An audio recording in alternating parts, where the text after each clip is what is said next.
Hello and welcome back to my channel. If this is your first time here, my name is Nurse Alyssa and today we're going to be going over Jelonet.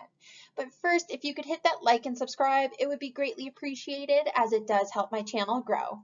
So let's get started. So what is Jelonet? So it's a paraffin impregnated gauze. So it's a meshing. It's more like a meshing. So it's a mesh that you would put over a wound, and the exudate can go through it. And it also is impregnated with paraffin, so it doesn't stick to the wound itself. So we're going to use the Jelonet when you want to decrease adherence of that secondary dressing. So we use the Jelonet and then the secondary dressing over top. The Jelonet, it causes the secondary dressing not to stick, okay? So if you're finding that your wound, the dressing is always sticking, you want to use something to prevent that. So the Jelonet does exactly that. It has a paraffin, so it doesn't stick, but it allows exudate to easily go through to that secondary dressing while keeping the wound slightly moist, exactly how you want it. Precautions. So when you're using this on burns treated with mesh grafts or facial resurfacing, an imprint of the Jelonet could go on to the wound if there's pressure on that site, because it does have little squares that are left open. So you'll see that on the wound itself. So you just want to be careful with pressure.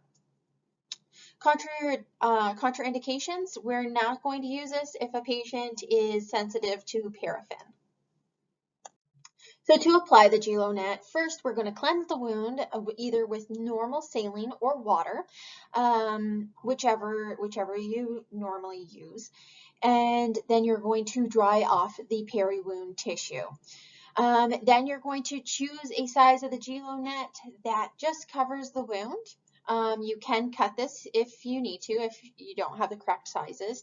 And you're going to remove the opaque cover from it. So there's an opaque cover on each side and then net on the inside.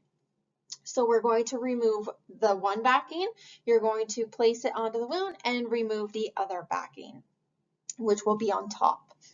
And then you just want to make sure that this is a single layer so any exudate can go through to the secondary dressing.